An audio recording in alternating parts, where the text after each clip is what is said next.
전혀 다른 뉴스 시작하겠습니다. 어제도 헌법재판소 대심판정에서는 박근혜 대통령에 대한 탄핵 심판 제8차 변론기일이 진행이 됐습니다. 지난주 변론기일에서는 검찰의 수사 기록을 증거 서류로 인정을 하고 또 증인 신문도 압축적으로 진행하지 않겠냐 이런 것이 예상이 됐었는데 또다시 대통령 측 대리인단에서 무더기로 증인 신청을 하는 바람에 아무래도 1월 말 결정은 매우 어려울 것 같다 이런 전망이 우세한 상황입니다. 오늘도 박근혜 대통령의 탄핵 심판 전 과정을 현재 취재하고 있는 오마이뉴스 이슈팀 선대식 기자를 전화로 연결해서 자세한 말씀 좀 들어보도록 하겠습니다. 선 기자 나와 계신가요? 네, 안녕하세요. 선대식 기자입니다. 네, 연일 고생이 많습니다. 네, 예, 지난 주말엔 촛불 집회 취재도 네, 하시고 네, 그때도 뵀었죠. 예, 네. 가방이 많이 젖었던데 아, 네, 괜찮았어요? 다행히 뭐 또 눈이 좀 그쳐가지고요. 예, 네, 다행히 좀 네, 괜찮았습니다. 네, 오마이뉴스 기자들 고생 많습니다. 네, 자, 실제로 지난 재판까지 네, 변론기일까지 따져보면 네, 상당 부분을 좀 서증으로 서류 예, 증거로 좀 예, 대체를 하고 증인 신문도 좀 네, 압축적으로 하자 이렇게 네, 됐다가 네, 다시 또 대통령 측 대리인단에서 무더기로 증인 신청을 했어요. 몇 예, 명이나 예. 했습니까? 어제 39명을 추가로 증인으로 신청을 했습니다. 음, 네, 뭐 이유는 이제 피청구인의 방어권 보장을 위해서라고 했는데요.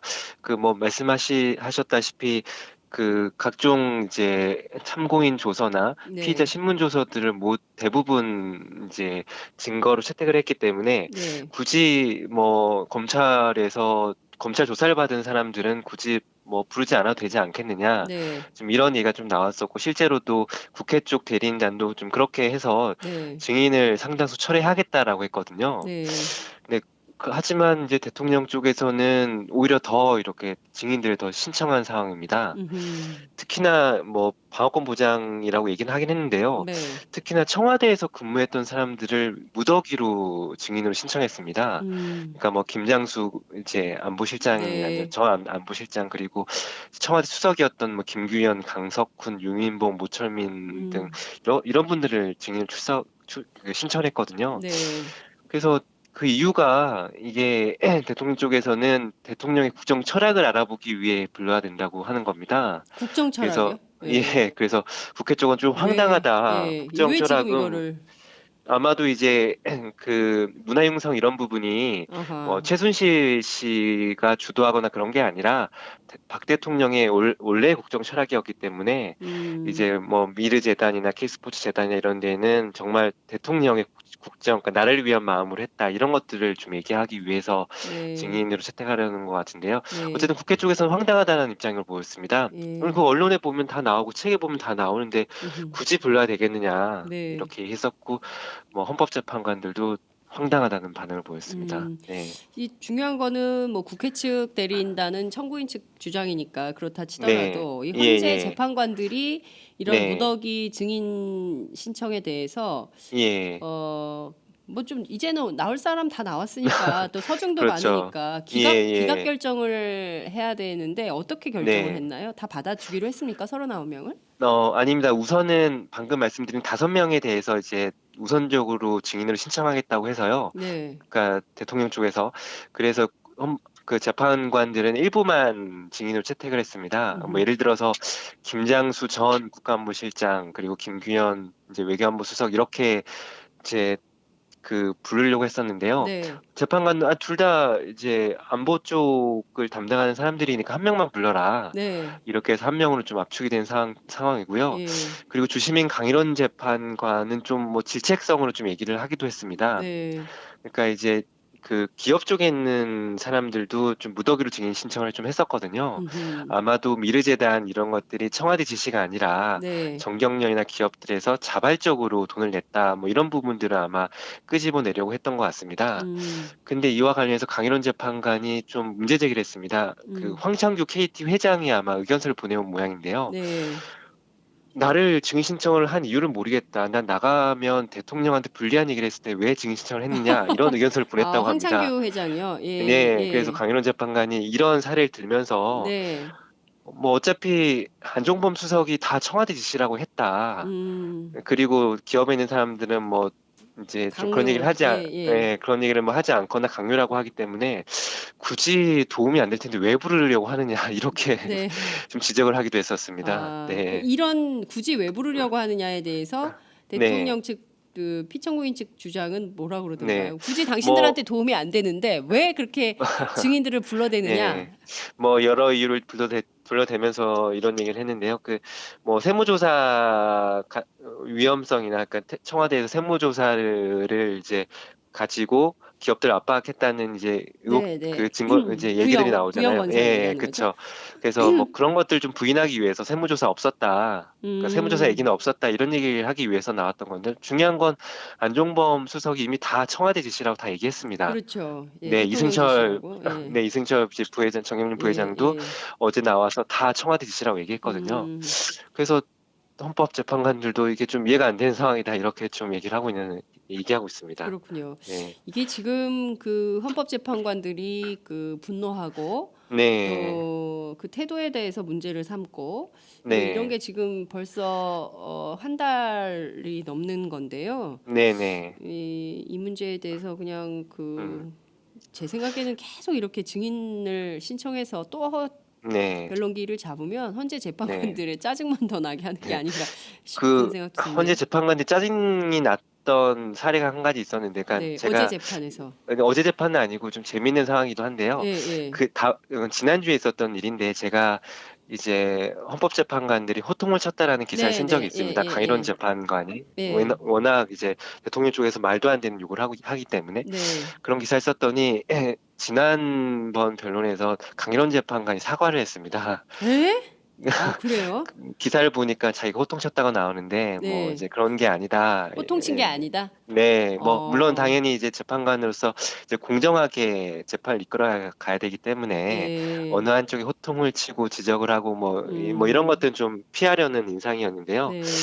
저는 그걸 보면서 참 재판관들이 정말 답답해서 호통을 쳤는데 네. 그것마저도 어쨌든 공정한 재판을 위해서 또 뭐 음, 약간 사과도 하고 뭐 이런 것들이 계속 뭐 보이고 있거든요. 그래서 참 안타까운 상황입니다. 네. 그러니까 화도 못 내시는군요. 네네, 그런 것 같습니다. 이 네네. 헌법재판소 재판관들이 돌을 닦는 심정으로 예, 예. 말도 안 되는 소리를 해도 다 네네. 그러려니 하고 받아들여야 되는 겁니까? 예, 예, 이게 그렇죠. 참 이게 모든 게 다 인간이 하는 일인데 그 신이 네네. 하는 일이 아니지 않습니까? 근데 예, 이런 그렇죠. 것에 대해서 사과까지 해야 된다. 이게 여느 측면에서는 압박이 있었기 때문에 사과까지 했겠죠. 강일원 재판관이. 그죠? 뭐, 글쎄요, 뭐, 그러실 수도 있고, 아니면 이제 아무래도 헌법재판소 재판관들은 공정한 재판이라는 걸 아주 강조를 해야 되기 때문에, 네. 이제 언론에서 그런 게 좀 음, 제기되는 거면 좀 부담스러워 하지 않을까, 그렇군요. 뭐 이런 생각도 들었습니다. 예. 네. 어제도 상당히 많은 사실관계들이 확인이 되고 드러난 재판이었습니다. 예, 예. 김종 전 문체부 차관의 증언에 따르면 박근혜 대통령이 직접 네. 정유라를 언급해서 충격을 받았다. 이게 어떤 네네. 맥락에서 나온 얘기인가요? 네네. 이제, 김종 차관이 나름 이제 뭐, 자신이 겪었던 일들을 얘기를 했었는데요. 음, 이제 본인이 딱 한 번 박 대통령을 독대한 적이 있었다고 합니다. 네, 딱 한 번인데요. 네. 그게 2015년 1월 9일이라고 합니다. 김종덕 2015년 9월? 1월 9일, 1월 1월 9일. 9일. 예, 네, 김종덕 당시 이제 문체부 장관과 네, 김종 차관이 청와대 별관에서 만났는데요. 예. 대통령이 호출했다고 합니다. 그래서 오라. 예, 갔더니 이런 얘기를 했다고 합니다. 한번 읽어드리겠습니다. 네. 그러니까 직접 얘기한 건데요. 정유라 같이 운동 열심히 하는 미래의 메달 유망주를 음, 정책적으로 잘 키워줘야 한다. 음, 이런 선수를 기죽이는 안민석 의원은 나쁜 사람이다. 이렇게 얘기를 했다고 합니다. 네, 그래서 김종 차관은 좀 충격을 받았다고 합니다. 음, 직접 정유라를 키워주라고 네, 이렇게 대통령 입에 직접 얘기가 나와서 자기는 음, 충격이었다라고 하더라고요. 음. 이미 그 전에 김기춘 실장이 정유라 안민석 의원이 그 전에 이제 공주승마 의혹을 제기했었는데요. 그렇습니다. 예, 김기춘 전 이제 청와대 그 실장이 직접 김종찬한테 얘기를 해서 적극적으로 대응하라라고 해서 이제 기자회견도 하고 했었는데요. 음, 근데 이번엔 대통령이 직접 나서서 음, 정유라 잘 키워줘야 된다. 음, 정유라를 기죽이는 안민석은 나쁜 사람이다. 이렇게 얘기를 음. 해서 좀 충격을 받았다고 했습니다. 네. 네, 정유라 잘 키워줘야 한다. 이게 네. 도대체 어떤 맥락에서 왜 네. 정유라를 잘 키워야 되는 것인지, 정유라와 대통령이 무슨 네. 관계이간데 뭐 이런 네. 의혹도 생기는데요. 예, 이를테면 예. 지금까지 드러난 의혹을 쭉 종합을 해보면 최순실 네. 씨 일가, 그러니까 최태민 일가와 박근혜 네. 대통령은 사실상 가족처럼 한 네. 집안에서 살았기 때문에 사실상 음. 그 네네. 이제 뭐라 그래야 됩니까? 경제 공동체? 네, 이런 거 그런 네, 개념이 박근혜 나오고 대통령이 있습니다. 직접 뭐 네. 돈을 지불하거나 뭐 이런 게 별로 없었다는 거잖아요. 네. 네, 그래서 이 그렇죠. 정유라 씨에 대해서도 거의 뭐 친가족처럼 친척처럼 그렇게 생각했던 것은 네네. 아닌가 이런 생각마저 좀 네. 드는데요. 그것도 뭐 네, 좀 뭐 예. 그렇죠. 뭐 충격이라고 했던 것도 좀 이해가 갈 것 같습니다. 그러니까 네. 일국의 대통령이 네. 한 개인을 잘 키워줘야 된다. 네. 지금 이렇게 얘기한다는 것 자체가 뭐 네. 어쨌든 공직에 있는 사람이 받아들이기는 좀 충격이지 네. 아니었을까라는 예. 생각이 듭니다. 그렇죠. 네. 만약에 예컨대 뭐 대통령의 자식이었다고 하면 뭐 아 네. 그런가 보다 이럴 수도 물론 네, 그래서는 안 그렇죠. 되겠지만 그래서는 네네네. 절대로 안 되겠지만 근데 네. 뭐 전혀 상관도 없는 정유라를 왜 네. 그랬을까에 대해서는 네. 계속 의문이 그렇죠. 있는데 어쨌든 이게 음. 이제 경제 공동체, 공동 지갑 네. 이런 것으로 네. 해석이 되는 대목이다 이런 말씀을 좀 예, 드릴 수 예. 있을 것 같습니다. 네네. 대통령 측 대리인단에서요 네. 굉장히 뭐 여러 질문을 한 모양인데 네. 그 차은택 씨를 불러놓고 고영태 씨와 네네. 최순실 씨가 내연 네네. 관계였다라는 얘기를 하도록 했다는데 이건 어떤 네. 맥락에서 나온 질문인가요? 이게 이제 어제 있었던 변론에서 이제 대통령 쪽에서 들고 나온 주요한 전략이었는데요. 네, 한편 좀 안타까웠습니다. 그러니까 이제 전략이라는 게 결국에는 이제 고영태 씨 발언의 신빙성을 깎아내리기 위한 건데요. 네, 그러니까 이제 고영태 씨가 최순실 씨와 관련된 얘기들을 이제 폭로를 해서 좀 최순실 게이트가 좀 커졌었는데 네, 이와 관련해서 고영태 씨의 발언의 신빙성을 좀 이제 깎아내려야 되는 게 대통령 쪽의 이제 기본 입장이었습니다. 그래서 음, 이제 오전에는 그 이제 차은택 씨가 나오지 않았었는데 네, 그 재판관한테 이렇게 좀 요청을 했습니다. 고영태 씨의 범죄 기록을 좀 조회를 해달라 음, 이렇게 얘기를 한 겁니다. 네, 그 뭐 이유는 뭐 다 아실 겁니다. 만약에 과거에 범죄를 저질렀다고 하면 어쨌든 이 예, 사람의 발언의 신빙성을 좀 두기 어렵지 않느냐 좀 음, 이렇게 이런 주장인데요. 네, 네, 강일원 재판관이 단번에 잘랐습니다. 음, 네.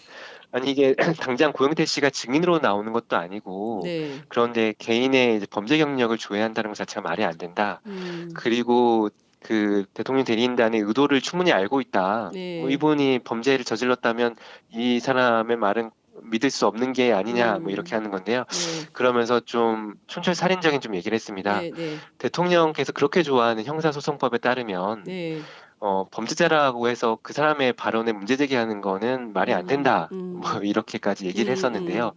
이제 그 맥락에서 차은택 씨 이제 증인신문에서도 이런 얘기를 한 겁니다. 음, 그러니까 고영태 씨와 최순실 씨가 내연 관계였고 네, 그래서 고영태 씨가 바람을 피워서 음. 최순실 씨가 뛰쳐나왔다. 뭐 이런 관계에서 나온 얘기들이기 때문에 아, 고영태 씨가 바람을 피워서 최순실 씨가 네, 네. 뛰쳐나왔다? 이게 무슨 얘기예요? 예, 그러니까 이게 왜 이런 얘기 왜 나왔냐면요. 예. 그 차은택 씨가 고영태 씨와 최순실 씨를 잘 아는 사이였습니다. 네. 그렇기 때문에 이제 검찰 조사에서도 이런 얘기들이 상당히 많이 나온 것 네. 예, 같습니다. 예. 그래서 대통령 쪽에서는 차은택 씨가 검찰에서 진술한 내용을 다 끄집어내서 얘기한 겁니다. 아. 그러면서 최순실 씨와 고영태 씨가 내연 관계 아니었느냐. 예, 예. 그리고 그 최순실 씨가 네. 고영태 씨 집에 가서 음. 집에 갔더니 고영태 씨와 함께 어떤 여자가 자고 있는 걸 봤다. 그래서 최순실 씨가 그 여자한테 누구냐라고 음. 했더니 그 여자가 최순실 씨한테 당시 아줌마는 누구냐 이런 얘기를 듣고 화가 나서 뛰쳐나왔다. 아. 뭐 이런 얘기 들어서 죄송합니다. 뭐 사랑과 전쟁이나 예. 뭐 이런 데 나올 법한 얘기들인데요. 어쨌든 뭐 차은택 씨가 얘기를 했다 하더라도 네. 글쎄요. 신성한 대심판 정에서 이런 음. 얘기를 끄집어내는 것 자체가 좀 이해가 안 되는데 더 이거를 좀 왜 이 얘기가 왜 필요한 네. 거예요? 대통령 탄핵 심판. 네. 그러니까요. 예. 그러니까 뭐 고영태 씨가 그러니까 최순실 씨 말에 따르면 네. 고영태 씨가 최순실 씨를 협박을 하고 있다, 모함을 하고 음. 있다, 뭐 네. 이런 얘기들을 계속 주장을 하고 있는데요. 네. 뭐 이런 측면에서 뭐 이런 것들을 좀 몰고 가기 위해서 뭐 둘이 내연 관계였고 치정 관계였고 이런 상황에서 고영태 씨가 모함을 했다. 그래서 최순실 음. 씨가 억울하다. 뭐 음. 이렇게 이런 주장을 좀 하려고 내놓는 것 같은데 사실 더 심한 얘기도 나왔습니다. 근데 제가 방송에 좀 언급하기가 음. 좀 어려운데요. 네, 네. 부적합한 내용을 네, 네. 헌법재판소 대심 판정에서 나왔다는 거죠. 네, 19금 얘기가 계속 나왔었습니다. 그래서 좀 네. 많은 사람들이 눈살을 좀 찌푸릴 수밖에 없었던 거기 어린 상황이었습니다. 학생들도 많이 그 재판 방청을 하러 가는 걸로 알고 있는데 이런 얘기를 네, 대통령 측 대리인단이 계속 꺼내는 이유가 뭔지 모르겠어요. 이를테면 네, 이게 어찌됐든 국정농단 사건이고 네, 네, 대통령의 직무를 계속 수행할 거냐 말 거냐를 네, 결정하는 네. 매우 숭고한 법정인데 그렇죠. 네, 네. 거기에서 뭐 치정, 내연, 뭐 무슨 뭐 음, 호빠 뭐 이런 얘기도 네, 나왔다면서요. 예. 그렇습니다. 네. 호스트바 운영하는 거 알고 있었냐, 차은택 씨한테. 네, 음, 계속 이제 고영태 씨가 아까 모함하고 최순실을 협박했다고 이제 최순실 씨가 주장하고 있지 않습니까? 네. 그래서 또 한편으로는 고영태 씨를 꽃뱀으로 몰기 위한 게 아, 아닐까라는 생각이 들었습니다. 예, 그러니까 고영태 씨는 꽃뱀이고 예, 뭐 내연 관계였고 호스트바에서 일했던 사람이기 때문에 네, 그래서 최순실 씨를 협박하는 거 아니냐. 음, 그래서 과거 범죄 경력도 그래서 조회하려는 거겠죠. 네, 뭐 이런 것들 다 완성이 되면 고영태 씨가 최순실 씨를 협박하는 나쁜 꽃뱀 범죄자 이런 이제 모습으로 좀 끌고 가려는 것 같습니다. 근데 음, 참 이게 어떻게 보면 좀 안타까운 상황인 것 같습니다. 음, 대통령 쪽에서는요. 왜냐하면 네, 지금까지 변론이 쭉 이어지면서요. 네, 물론 최순실 씨는 뭐 아니었지만 다른 사람들은 대부분 대통령한테 불리한 증언을 했습니다. 안종범 수석도 모두 대통령이 지시한 거다라고 그렇습니다. 했고요. 뭐 예, 차은택 씨도 어제 이제 대통령이 좀 그러니까 최순실 씨가 미르재에서 영향력을 발휘하고 사실상 네, 국정에 개입했다는 얘기를 막 했었거든요. 네, 이런 상황에서 결국에는 대통령 쪽에서 할 수 있는 얘기가 예, 뭐 이렇게 이런 얘기들을 할 수밖에 없는 거 아닌가 예. 좀 이런 얘기가 좀 들었고요. 예, 근데 네네 불러대는 그렇습니다. 증인마다 전부 대통령 측에 불리한 진술을 하고 있는데 네네 그런데도 39명을 또 불러요. 네 그러게요. 이게 어떻게 그게 보면 또 이렇게 볼 수도 있을 것 같습니다. 네, 특검 조사와 관련해서 뭐 어차피 탄핵 가능성이 높은 상황이라고 하면 네, 네. 그러면 특검 때 이제 탄핵된 이후에 특검에 불려가는 것만을 막기 위해서가 아닐까. 음, 그러니까 탄핵이 되면 이제 전직 대통령, 그러니까 뭐 민간인 신분으로서 그렇죠. 예, 특검에서 강제 수사를 할 수 있는 거 아닙니까? 그렇습니다. 이제 이것만은 막기 위해서 어쨌든 예, 특검이 끝날 때까지는 예, 대통령직을 유지하기 위해서 유지할 수 예. 있도록 하기 위해서 좀 시간 버는 거 아니냐. 좀 이렇게도 좀 읽히더라고요. 황교안 총리가 기간 연장하면 어떡해요? 그러게요. 뭐 대통령과 황교안 총리가 그래도 예, 좀 교감이 있지 않을까 싶기도 한데요. 예, 황교안 총리, 예, 물론 황교안 총리가 검찰에 있을 때 박영수 특별검사를 두 번이나 상사로 모셨거든요. 네. 그래서 뭐 글쎄 어떤 결과 나올지 모르겠습니다. 그렇군요. 네. 네. 어찌됐든 중요한 거는 그 박영수 특검 입장에서는 연장은 없다고 생각해라라고 해서 이제 일을 하고 있다는 건데요. 뭐 2월밖에 탄핵 최선을 다해서. 예, 네네. 탄핵 이후에 민간인 신분으로 대통령이 강제 수사를 받게 되는 그 마지막을 네. 피하려고 가진 꾀를 내고 있다. 네네. 그렇지만 결국 불러대봐야 전부 대통령 측에 불리한 진술을 하고 있는 거다. 이게 네네. 뭐 그렇죠. 아이러니입니까? 코미디입니까? 네. 그렇죠. 어제 출석한 차은택 씨에 따르면 네. 최순실 씨 어깨 너머로 대통령 목소리가 들렸다. 그 네네. 아무래도 둘간 사용하는 네. 전용 전화가 있는 것 같았다. 이런 증언도 네네. 있었습니다. 이게 지난번 그 정호성 비서관이 네. 얘기했던 차명폰 그걸 얘기를 네네. 하는 건가요? 이를테면 차명폰이라면 구체적으로 누구 명의로 한 건지에 대한 거가 네. 해명이 돼야 되는데 지금 그게 없기 때문에 대포폰 아니냐. 네. 그럼 네. 이거는 전기통신사업법에 따라서 처벌 그렇죠. 대상인 이런 상황인 거죠. 예. 네, 뭐 차은택 씨가 뭐 그 최순실 씨가 사용하는 게 정확히 누구의 명인지는 뭐 알 수는 없다고 했는데요. 아, 그래요. 어쨌든 뭐 차명폰인 것 같다라고 했습니다. 왜냐하면 차은택 씨 말에 따르면 최순실 씨와 일하는 모든 사람들이 다 그 자신 명의가 아닌 다른 사람의 명의를 폰을 사용하도록 했다고 하더라고요. 아, 최순실 그- 씨와 일을 하려면 일단 대포폰을 써야 네, 돼요. 네. 그래서 아, 차은택 씨도 이제 자기 명의 핸드폰을 쓰지 않고 자기 회사의 이제 막내 작가인가요? 그 음, 사람의 이제 명의의 그 폰을 사용했다고 하더라고요. 네. 그래서 차은택 씨에 따르면 이렇게 얘기했습니다. 그 최순실 씨가 4개 정도 핸드폰을 사용하고 있는 것 같다. 아, 그중에서 특정 전화기 핸드폰이 울리면 예, 그 최순실 씨는 같이 회의하고 있는 상황에서 네, 회의 참석한 사람들한테 손짓으로 나가라고 하거나 네, 본인이 나가서 전화를 받았다. 음, 네네 하면서 공손하게 받았는데 네, 최소 두세 차례는 박 대통령의 목소리가 들렸다. 그 핸드폰에서. 이렇게 네, 얘기를 하고요. 네, 근데 이제 2, 3주마다 매번 회의를 했고 매번 이제 그런 전화하는 모습을 봤기 때문에 네, 그래서 항상 그 핸드폰은 박 대통령으로부터 오는 핸드폰, 그러니까 전화가 오는 핸드폰인 걸로 알고 예, 있다. 예. 이렇게 얘기를 하더라고요. 네. 예, 그렇군요.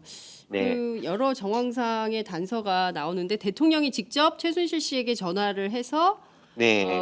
뭔가 지시하거나 부탁하거나 예, 당부한 이런 예. 정황도 차은택 네. 씨의 증언을 통해서 네, 확인이 된 나왔습니다. 거네요. 네. 그렇죠? 그리고 그 이제 최순실 씨의 논현동 사무실에서 매번 이제 회의를 했다고 하는데요. 네.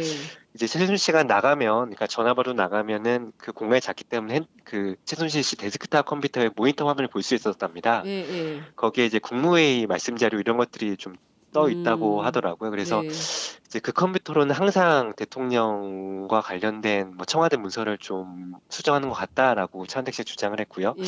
그리고 결정적으로 최순실 씨와 박근혜 대통령이 연결됐다는 것과 관련해서 한 가지 증언을 했는데요. 네. 자신이 이제 이제 공무원들과 일한 내용과 관련해서 최순실 씨한테 한 번은 이제 메모를 전달한 적이 있었다고 합니다. 음. 근데 이튿날 대통령이 그 내용을 그대로 읽었다고 하더라고요. 그대로 자기가 네, 쓴 네. 그대로. 네, 특히나 그 예. 메모에는 자기가 좀 특별하게 어떤 글귀를 써놓은 게 있는데 네. 그걸 그대로 읽었다고 하더라고요. 그래서 이런 걸 보면서 아, 최순실 씨가 뭐 어떤 것들을 뭐 문장이나 글을 가지고 음. 대통령한테 전달하면 대통령이 그대로 읽는 사이구나. 뭐 음. 이런 걸 느꼈고요. 또 한 가지는 이런 얘기를 하면 소름이 끼쳤다고 얘기를 했습니다. 아. 그러니까 미르재단과 관련한 건데요. 예. 최순실 씨가 2015년에 이거는 그 대통령의 문화유산과 관련해서 예. 재단이 필요하다라고 하니까 실제로 재단이 만들어졌고요. 몇 년도예요? 그러니까 2015년 초에 이제 예. 재단 얘기를 했다고 합니다. 아, 최순실 네, 네, 씨가. 네, 네. 예. 그리고 나서 재단이 또 만들어지면서 음. 또 포스트잇에 미르가 할 일에 대해서 적어보면 실제로 그게 다 이루어졌고요. 그리고 이런 순간에 대통령이 나오는 게 좋겠다라고 했는데, 그러니까 실제로 이렇게 대화하면서 음. 이제 했는데 실제로 대통령이 또 그 자리에 나왔다고 합니다. 그런 거 보면서 최순실 씨의 힘을 느꼈고 소름이 끼쳤다. 예. 그래서 최순실 씨는 대통령의 버금가는 권력을 가진 것으로 깨달았다. 이렇게 음. 증언을 했습니다. 네. 다시 들어도 참 네. 끔찍한 이야기 드립니다. 네, 근데 네. 저는 이 사람들이요, 물론 이제 네. 지금 그 죄를 지었기 때문에 감옥에 갇혀서 죄값을 치르고 네. 있긴 합니다만, 예, 예. 이게 이렇게 국정을 운영해서는 안 된다는 것쯤은 아시는 분들 아니겠어요? 그렇습니다. 네, 예? 네. 그런 걸 알면서도 전부 아니라고 끝까지 거짓말을 하고 네. 이런 범죄 행위에 예. 죄의식 없이 동참하고 네. 네. 그리고 지금까지도 뭘 잘못했는지 나는 잘못이 없다라고 주장하는 대통령 네. 참 이게 아이고 정말 한심한 수준이다 이런 생각이 좀 듭니다. 그, 그런데 최순실 네네. 씨가 태능선 네. 수촌까지 없어 이게 무슨 얘기예요? 아, 뭐 이거는 차은택 씨가 얘기를 한 건데요. 네, 그러니까 김종 장관도 좀 살짝 얘기를 했고, 네, 그러니까 이게 뭐 구체적으로 뭐 어떻다 이런 건 아니고요. 네, 이제 최순실 씨가 태릉선 수촌을 뭐 없앨 수 있다. 없애면은 뭐 이제 이런 그 문화 사업을 좀 체육 사업을 어떻게 해야겠다. 뭐 이런 음, 것들이 증언으로 나온 겁니다. 그래서 네, 그거를 이제 그 차은택 씨가 좀 얘기를 한 상황입니다. 뭐 구체적으로 뭐 어떻다는 얘기는 없고요. 네네. 그렇군요. 네. 이승철 전경련 부회장이 국회 네. 위증죄보다 청와대 요구가 더 무서웠다. 네네. 우선 네. 이 네. 주장은 네. 어떤 정치적 함의가 숨어 있다고 보십니까? 지금 이 양반이 지금 구속은 안 됐어요. 그죠? 네네. 네, 네, 그래서 그쵸. 어쨌든 자신의 어떤 그 안위를 위해서 네, 지금 이런 말을 하고 있는 거죠. 왜냐하면은 이전에 그 국정감사장이나 이런 데 나와서 네, 했던 그 태도하고 너무 다르거든요. 네네, 그렇죠. 이게 자신이 빠져나가기 위해서 이런 얘기를 하는 건지 네, 아니면 일말의 진정성이 있는 건지 네. 어떻게 봐야 될까요? 이게 그 우선은 제가 이런 얘기를 하는 사람들을 여러 봤는데요. 그러니까 네, 이번 국면에서 네, 재밌게도 지난주에 정현식 K스포츠 재단 음, 사무총장도 이런 얘기를 했습니다. 그러니까 네, 법정에 나와서 그 신변 보호를 해달라 이렇게 얘기를 음, 했었고요. 네, 그리고 어제 차은택 씨도 이런 얘기를 똑같이 했습니다. 음, 그 자기가 중국에 있을 때 네, 뭐 최 씨나 최순실 씨의 이제 아랫 사람들한테 전화를 받았는데 무서워서 결국에는 일본으로 도망쳤고 한국에 음, 왔다 이렇게 했습니다. 그러니까 음, 차한택 씨 말로는 최순실 씨가 어떻게 할지 모른다. 특히 대통령의 버금가는 권력을 가지고 있기 때문에 음, 내가 어떻게 될지 모른다 하면서 이런 얘기를 했었는데요. 네, 뭐 이승철 부회장도 약간 비슷한 뭐 얘기했습니다. 물론 음, 이승철 부회장 이와 관련해서 구체적으로 얘기한 건 아닙니다. 네, 이제 강일원 재판관이 좀 물어봤었거든요. 네, 국회에서는 그 정경련이나 기업들이 자발적으로 이제 모금을 해서 돈을 냈다고 했는데 네, 그 이후에는 왜 청와대 지시라고 그렇죠. 말을 바꿨냐 이렇게 얘기를 예, 했더니 뭐 국회에서 위증하는 것보다 청와대 요청이 있었고 그게 더 무서웠기 때문에 음, 했다라고만 짤막하게 답했는데요. 네, 좀 이런 것들 보면 청와대한테 엄청난 압박을 느꼈다고 밖에는 볼 수 없을 것 같습니다. 음, 뭐 이게 이승철 부회장뿐만 아니라 차은택 씨도 그렇고요. 음, 그리고 K스포츠재단 사무총장을 했던 정현식 씨도 신변보호 요청을 법정에 나가서 했었기 때문에 글쎄요, 구체적으로 뭐 어떤 협박이 있었는지는 모르겠지만 어쨌든 뭐 은연중이라든지 좀 음, 그렇게라도 그런 압박을 다들 느끼고 있었던 게 아닌가 음. 좀 이런 생각이 듭니다. 네. 그러니까요. 지금 보면 그 박근혜 대통령의 여동생이죠. 박근영 네. 씨의 남편 되는 신동우 공화당 총재 역시도 이제 네네. 신변 이거 유경재단 폭력 사태 이후로 예, 예. 신변 위협을 느끼고 실제로 관련된 분들이 잇따라 사망을 하고 있고요. 네네, 그렇죠. 네. 그리고 이제 그 보도를 했던 SBS PD도 신변 위협을 느끼고 있고 기자도 신변 위협을 느끼고 있고 지난번에 그때도 말씀 한번 예, 세계일보 세계일보 기자도 그런 기자도 얘기를 신변 했었죠. 위협을 느끼고 칼을 있고 들고 다녔다고. 네. 그러니까요. 그러니까 예. 이게 뭔가 최순실 씨의 일가와 관련된 취재를 하거나 관련된 네. 사건에 연루가 돼 있거나 이런 사람들은 전부 지금 네. 무섭다. 증언을 신변보 예, 하려고 하질 하더라도 무섭다. 예. 네. 신변보 요청을 하고 말이죠. 이게 뭔가 있는 네. 겁니다. 이거를 뿌리를 캐서 더 이상 네네. 최순실을 무서워하지 말아야 되는 거 아니겠어요? 지금 그 사람은 네네. 감옥에 가 있는데도 네. 감옥에 가 있는 사람을 여전히 두려워하고 있는 거 아니겠어요? 이승철 씨나 네네. 차은택 그렇죠. 씨나 정현식 씨나 네. 전부 그런 건데 네. 이 배후가 좀 뭔가 이번에는 확인이 좀 돼서 더 이상 네네. 사람들이 두려움에 떨지 않는 사회가 돼야 되는 거 네. 아닙니까? 예, 맞습니다. 좀, 민주공화국에서 정말. 네. 어떻게 이런 일이 좀 있을 수가 있는지 좀 그렇고요. 예, 그리고 또 어제 또 그러니까 또 한 가지 또 말씀드려야 될 게 있는데요. 네, 네, 어제도 블랙리스트 관련된 얘기들이 좀 나왔습니다. 네, 그러니까 이제 좀 재밌는 상황인데요. 그 박근혜 대통령 대리인단의 엑스맨이라고 하면 서석구 변호사를 예, 떠올리지 예, 않습니까? 그렇습니다. 뭐 서석구 변호사가 다시 한번 좀 사고를 쳤다고 해야 될까요? 뭐 아, 그렇게 또 나왔어요? 얘기했었는데요.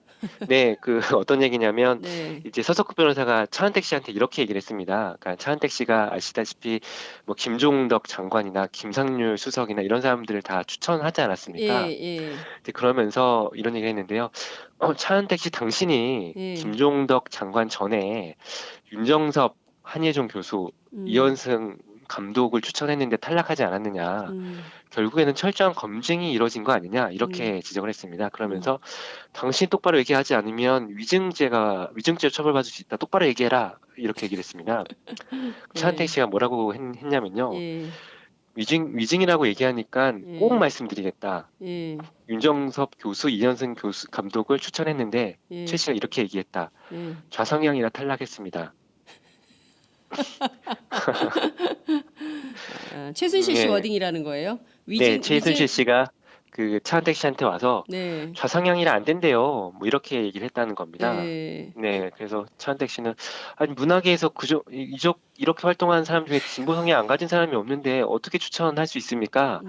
라고 하면 추천을 안 했고요. 근데 네. 다만 이후에 자신의 은사인 김종덕 장관은 음. 정치적 성향을 갖고 있지 않기 때문에 네. 추천했다고 하고요. 그리고 또 한 가지가 더 있는데요. 네. 최순실 씨가 이제 김성우 이제 전 홍보수석이 네, 있습니다. 네, 네. 네, 2014년 말에 그 네. 당시에는 전 SBS 본부장이었는데요. 네. 김성우 전 SBS 본부장의 프로필을 차은택 씨한테 갖다 주면서 네. 이 사람이 좌파적 성향이 있는지 청와대 홍보수석을 맡을 만한지 좀 알아봐 달라. 지금 이렇게 예. 얘기를 했다는 겁니다. 참 이게 그러니까 블랙리스트는 지금 뭐 블랙리스트 작성 지시 혐의로 네, 김기춘 전 비서실장, 조윤선 장관 전부 옥살이를 네, 하고 있지만 실제 네, 우두머리는 최순실이다. 이렇게 봐야 네, 되겠네요. 그죠? 뭐 그렇기도 하고 또 그 윗선까지 다 이어진 것 같기도 하고요. 네. 이게 단순히 문화예술인 배제뿐만 아니라 네. 모든 청와대나 정부 인사를 이제 채용하고 하는데도 음. 이런 좌파 성향이라는 게 아주 중요한 기준으로 근데 작용했다는 걸로 이현승 보입니다. 네, 감독이 윤정섭 교수는 전 잘 모르겠습니다만 네, 이현승 네, 감독이 네. 좌성향이에요? 그러니까 아니, 뭐 그러니까 차은택 씨도 무슨 뭘 기준으로 좌우를 나누는 네. 건지 그 대통령 참. 대리인단이 이렇게도 얘기했습니다. 차은택 씨 당신도 진보적으로 평가받지 않느냐라고 좀 물어봤었거든요. 예, 차은택 씨가 발끈하면서 이렇게 예, 얘기했습니다. 예, 아니 대한민국에서 분노할 만한 것들이 있는데 그런 것들에 분노하는 게 다 어떻게 자성향이냐? 예, 세월호 사고 참사에 안타까워서 그에 대해서 SNS에 쓰는 게 자성향이라 할 수 음, 있느냐? 음, 좀 이렇게 반박을 했습니다. 음, 참 그런 거 보면 뭐 세월호 참사에 대해서 의견을 제시했다고 음, 뭐 자성향이라고 이렇게 표현되지 않습니까? 네. 참 그런 거 보면 참 안타까운 심정일 뿐입니다. 그러니까 네, 아직도 우리는 그 해방 이후에 좌우 네, 대립으로 극단화돼 있었던 네, 네, 그 그러니까 해방하고 한국 전쟁 사이에 그 혼란의 네, 시대를 여전히 살고 있는 네, 거다. 지금이 네, 17년이에요. 근데 네, 무슨 맞습니다. 좌우를 지금 네, 뭐 캐나다에서는 트리도라는 사람이 총리를 네, 하고 있고 네, 그 그렇죠. 스페인 네, 보십시오. 그리스 네, 보십시오. 무슨 소리 네, 하는 겁니까? 거기에 비하면 뭐 아무것도 아닌 거를 정말 그렇죠. 이게 좀 수준이 낮아요. 네. 그 올려야 이준용 됩니다, 장관이 우리가. 어제 예. 특검에 나오면서 이런 얘기를 하지 않았습니까? 예. 그 자기가 대통령한테 블랙리스트 관련해서 이러면 안 된다고 얘기했지만 대통령이 묵묵부답이었다라고 네. 했고 며칠 뒤에 자신이 면직됐다고 얘기했는데요. 네. 결국에는 대통령이 최소한 블랙리스트 관련해서는 꼭대기에 있다고밖에는 볼 수 없을 것 같습니다. 예. 네. 그러니까 대통령이 불편한 거죠. 아버지가 음, 유신을 했기 때문에 네, 아버지에 대해서 비판하거나 네, 네, 에, 아버지 정부 때 사실 민주 인사로 네, 고문받고 돌아가신 분들이 얼마나 많습니까? 네, 조작 간첩 사건으로 말이죠. 네, 지금도 그 억울한 참, 분들이 네, 있는데 인혁당 사건 생각해 네. 보십시오. 예. 저는 그 그런 생각이 사람들이 두려운 나는데요. 거죠. 예, 예, 그렇죠. 예, 2012년 대선 때 박근혜 대통령이 과거사 정리한다고 하면서 그 전태일 열사 그 예, 동상이 있는 네, 상계천에 갔었는데요. 네, 네, 참 그런 거 보면서 그때 당시에는 정말 하고 싶지 않은데 어쩔 수 없이 표를 위해서 음. 해서 본인도 괴롭지 않았을까 이런 생각이 듭니다. 그러니까 네. 본질은 이런 거였죠. 아버지 정치를 이 나라에서 계속 하려면 네. 어떤 이유든지 좌파 딱지를 붙여서 네, 네. 반대자를 용인하면 안 되는 거예요. 자기한테 전부 예스 네, 그렇죠. 이렇게 하시옵소서 하는 분들 사람만 데리고 가고 나머지는 전부 좌파, 네. 좌파 네, 성향, 네. 좌성향 이런 딱지를 붙여가지고 그것이 정부 관료가 됐든 문화예술계가 됐든 언론계가 네. 됐든 그밖에 어느 곳이 됐든 대학이든 어디든 네. 발도 못 붙이게 하려고 했었던 겁니다. 네, 네. 끔찍한 것이죠. 예, 예. 자, 변론기일이 2월 초순까지 잡혔다고 앞서 말씀을 좀 주셨는데요. 네, 그러면 네. 헌법재판소 도대체 언제 탄핵 심판 결정을 내리는 겁니까? 우리 국민들이 아우 이제 발 시려워요. 네, 네. 촛불 집회 그쵸. 영하 13도까지 내려가는 아, 체감 네. 기온에서 지금 집회하고 있거든요. 네. 네, 그 변론기일이 이제 그 다음 주 2월 1일 그리고 그 네, 다음 주 2월 7일까지 잡혔습니다. 네, 그러니까 뭐 최소한 2월 7일까지는 계속 증인신문을 할 예정이고요. 그리고 네, 대통령 대리인단 쪽에서 대규모 이제 증인 신청을 했기 때문에 네. 2월에도 상당 기간 증인 신문이 좀 이뤄질 것 같긴 합니다. 이제 그렇지만 지금 재판관들의 태도가요. 네. 이미 좀 드러날 건 드러났고 네. 대통령한테 유리한 증언도 많이 없을 것 같다. 네. 그래서 또 이런 얘기도 있습니다.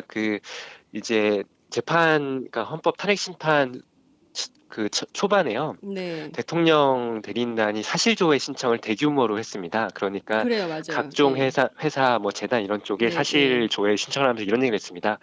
사실조회 신청을 해서 답변서가 오면 음. 굳이 증인으로 부르지 않아도 될 겁니다. 이렇게 얘기를 했는데요. 네. 사실조회 신청에서 다 이미 지금 답이 오고 있는 상황인데도 증인 신청을 했습니다.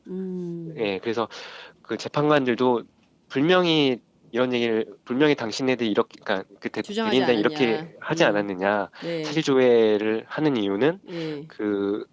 이제 증인 신청을 하지 않아도 되기 때문이다. 그래서 이렇게 했기 때문에 아마 증인 신청을 대규모로 했다 하더라도 대부분은 아마 기각 처리가 될 것 같고요. 네. 또 한 가지가 있습니다. 그 재판관들이 대통령 쪽에 성명사항, 그러니까 이런 것들을 요구해달라고 얘기한 게 많다. 네, 예를 네. 들어서 대통령이 최순실 씨로부터 언제까지 어떤 도움을 받았는지 이런 것들을 이미 12월에 요구를 했었습니다. 네. 근데 대통령 쪽에서는 증인신문이 있기 때문에 이거는 지금 바빠서 못하겠다 이렇게 얘기를 했는데요. 예. 이와 관련해서도 재판관들은 증인신문 하지 말고 네. 이에 대해서 성명사항에 대해서 대답을 하라라고 했습니다. 네, 그래서 더 이상 증인신문을 이유로 아마 재판을 좀 끌거나 재판에 지장 주는 행위에 대해서는 아마 재판관들도 좀 단호하게 얘기를 할 것 같습니다. 그렇군요. 예. 늦어도 2월 말, 2월 네. 셋째 주 이 정도에는 결론을 낼 수도 있겠네요. 2월 초까지 예컨대 2월 네. 7일까지 변론기일을 만약에 잡았다면 네. 뭐 어떻게 되는 겁니까? 변론 기일이 끝나면 그 다음 절차는 어떻게 되는 거죠? 네, 그러니까 뭐 이제 주요한 증인들에 대한 신문은 거의 다 끝났기 때문에 네. 아마 저도 뭐 6월 중순에는 변론이 끝날 것 같은데요. 이제 변론이 모두 종결이 되면, 네. 그러니까 노무현 대통령 탄핵 사건 때도 보면 네. 종결 이후에 2주 뒤에 최종 이제 결정문을 발표했습니다. 그러니까 선고를 네. 했습니다. 예. 그래서 뭐 6월 중순에 만약 그 변론이 종결되면 예. 그 2주 뒤인 2월 말이나 3월 초에 예. 이제 최종 결정을 할 것 같습니다. 그렇군요.